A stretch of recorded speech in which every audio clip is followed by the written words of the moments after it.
Thanks for joining us for another edition of Weekend Winners. The aim of the game is to find some winners on the Saturday night circuit, but this week it's a little different. Rather than head to Albion Park, we go a little further north and we venture to Redcliffe. We've got a 10-race program. The action starts at 5:37 and it's a high-quality meeting as well. Governor Jujon steps out at Redcliffe. In this edition of Weekend Winners, I plan on speaking with a couple of our young gun drivers, Pete McMullen, fresh off that record season, and Angus Garrard.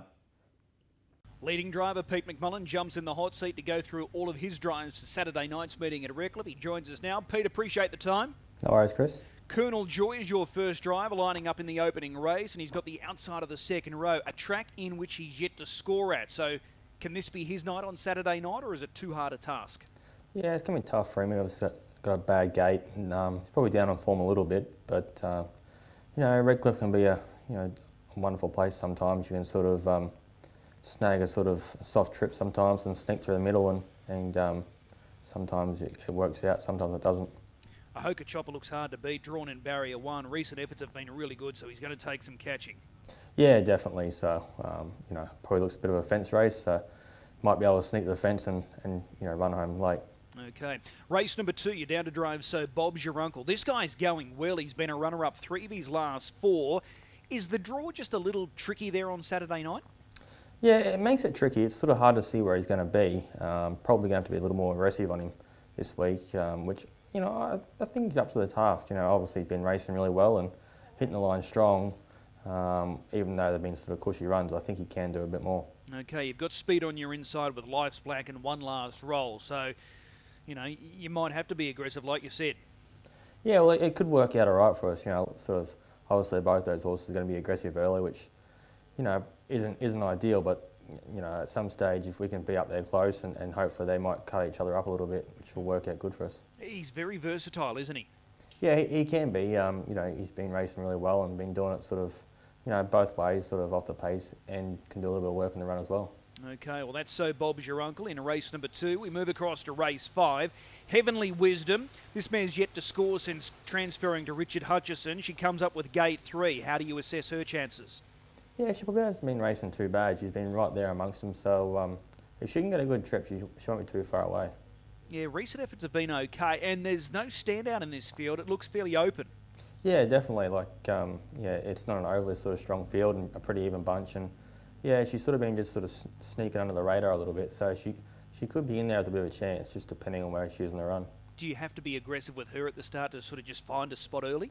Yeah, I think it's important to sort of at least get a spot nice and forward, nice and handy, and be nice. We don't have to overdo it, but yeah, a little bit of aggression may be required. Okay. Race 6, Major Ferncoat comes up with a nice draw here. It's only a small field. Governor Jujon will be the favourite. His effort last week was excellent, but Major Ferncoat, at his best, he's going to be very competitive here. Yeah, obviously he hasn't raced for a few weeks, and some of the other horses have been racing week in, week out over Christmas there, and Governor, he was unreal last week, and he's such a hard horse to beat. So I think it's going to be tough to be able to beat him. And there's plenty of other horses in that race that are racing really well. So small field, but a very strong field. Rock and Roll Icon to your inside, Squire to your outside. How does this play out early? Yeah, well, I think last week, if you go from last week, looks like Rock and Roll Icon and really hold the lead, which it's going to be tough for him, and Squire's going to be able to be aggressive as well. So it could be a bit of speed early, and hopefully we get a nice suck along off that, and and Gov's got to get in on the action as well at some stage.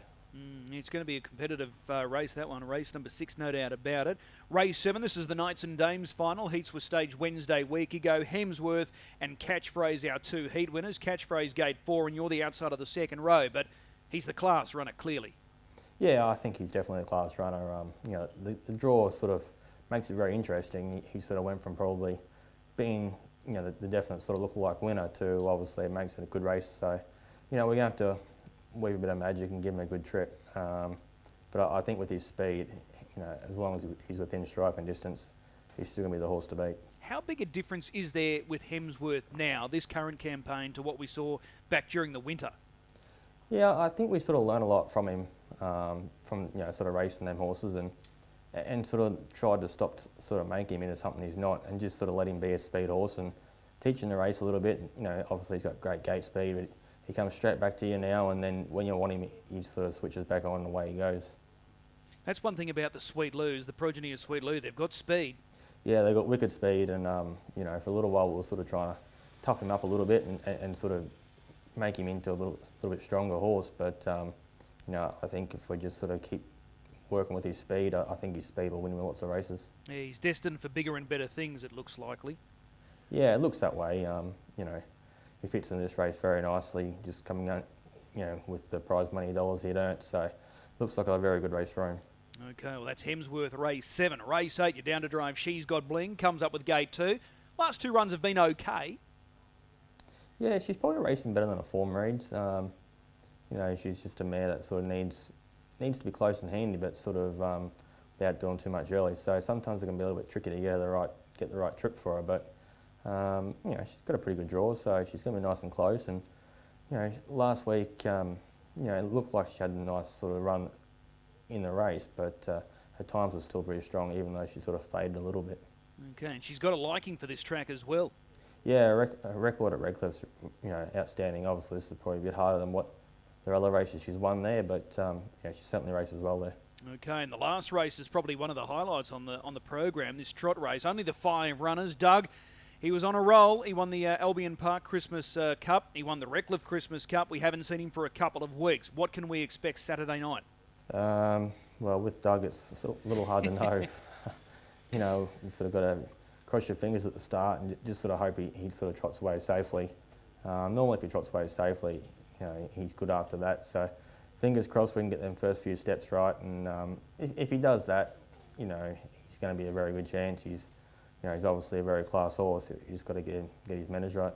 Where does he sit, in your opinion, for sheer speed here in Queensland? Could he be one of the quickest point-to-point speed-wise? Yeah, he's definitely up there. We've got some really nice trotters in Queensland at the moment. They're probably a little underrated, and I think he's definitely up there with him, with the rest of them. And he's probably just a little bit hit and miss with his form. He probably doesn't always get it right, but when he's on song, which he showed his last 3, how good he can be. Okay, well, it's a good card of drives for you on Saturday night, as we've come to expect. Which one stands out? Probably Hemsworth. It's hard to go past him. A better gate would have been better, but he's definitely probably my best drive for the night and probably the best horse in the race. Okay, well, that's race 7, number 9, Hemsworth, in the Knights and Dames final. Pete, as always, appreciate the time. We'll see you trackside. No worries, eh? Angus Garrard has a nice book of drives coming through on Saturday night at Redcliffe. He joins us now. Angus, appreciate the time.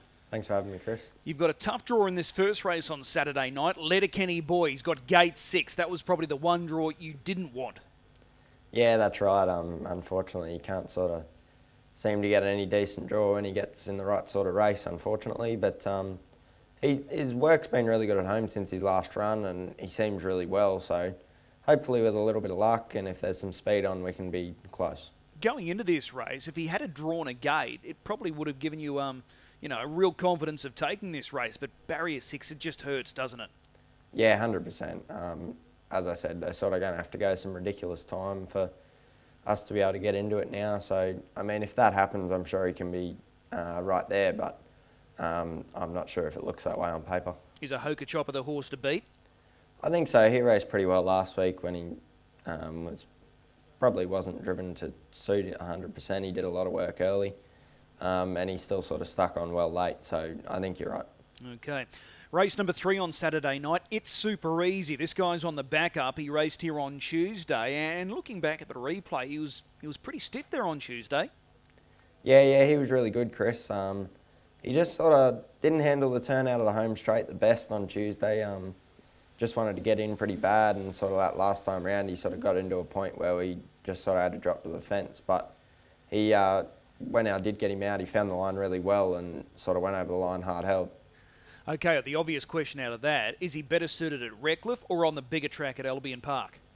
It's probably hard to say. It probably just depends which horse turns up. Some days he's really good, some days he can sort of lock on and he's a bit of a pain to drive. But he's won before at Redcliffe, he's won at Albion, so if the best It's Super Easy turns up Saturday night, I'm sure he's capable. Okay, he's trained on the track. Looking at this field, it looks fairly open. There's no standout runner here. Yeah, for sure. As I said, if he if he turns up and sort of races as well as he did on Tuesday and behind him, I'm sure he can take it. Where do you want to be soon after the start from gate 4? I'm tipping we'll just float and see if we can get a position. Probably not the sort of horse that you want to be too handy on and have to do too much work, and he's not really brilliant out the gate either, so we'll just come out in neutral and see where we end up. All right. Race number 4, you're down to drive our Bondi Beach, who's got gate 2, concession claim here for Redcliffe trainer Greg Franklin. This is a nice draw for a horse like this, and if anything, it might be just a little bit easier than what he's been meeting of late. Yeah, that's right. I thought so too.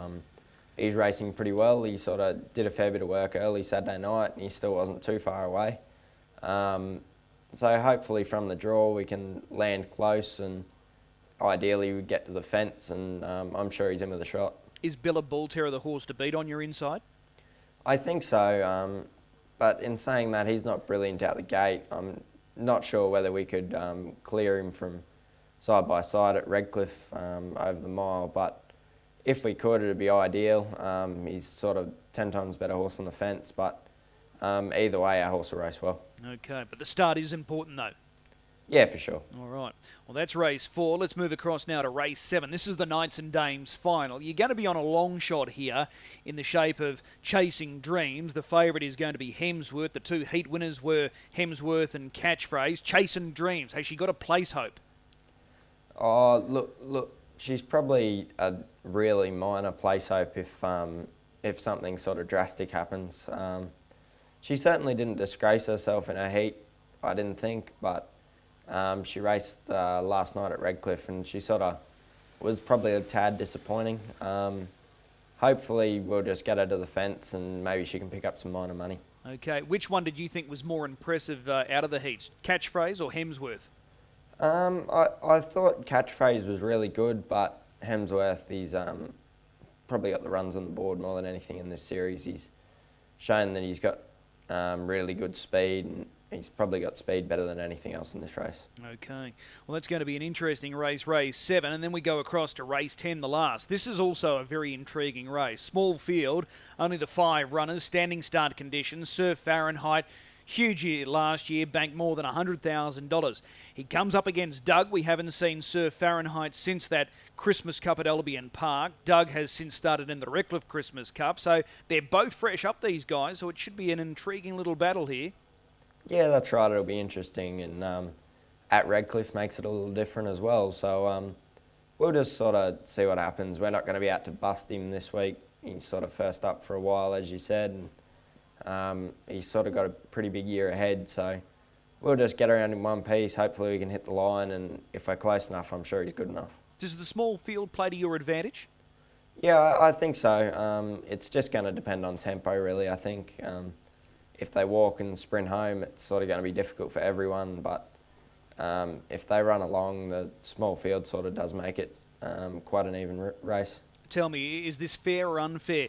You'll be watching Doug in front of you, no doubt, because the fact that he's fresh up, he can be just a little bit hit and miss at times. So the fact that he is fresh, you'll be keeping your eyes on him at the start. Yeah, that's right, for sure. Our horse is really good away. So, I mean, if we could get in front of Doug early, it certainly takes us a long way closer, but it's still going to be a tricky race. Garland Green, what were your thoughts on his trial last week? Yeah, I thought he was really impressive. That sort of looked like the good Garland Green we saw a while back, so I think he's sort of getting back to his top. So those 3 in together, and plus throwing the other 2 that don't go too bad as well, it's sort of actually quite a strong race for the small field. Yeah, it's going to be a very intriguing race, that final race. Out of those drives, which one are you most looking forward to? Probably It's Super Easy, but I'm really looking forward to getting back on Sir Fahrenheit as well. All right, really appreciate the time. We'll see you trackside. No worries, thanks Chris. As always, a big thanks to both Pete and Angus giving up their time and insights ahead of this big card of racing coming through on the weekend. Time now to find a winner. I think we strike early to Redcliffe on Saturday night. Race 2, Horse 1, Life's Black. Trained on the track by Mark McNee. Lockie Manzelman booked for the drive. I think he's drawn to lead all of the way. He's in good form, so race 2, number 1, Life's Black. That's our best bet this Saturday night. If you are gambling, bet with your head, not over it. Please do so responsibly. We'll see you trackside at Redcliffe, the first of 10 at 5:37.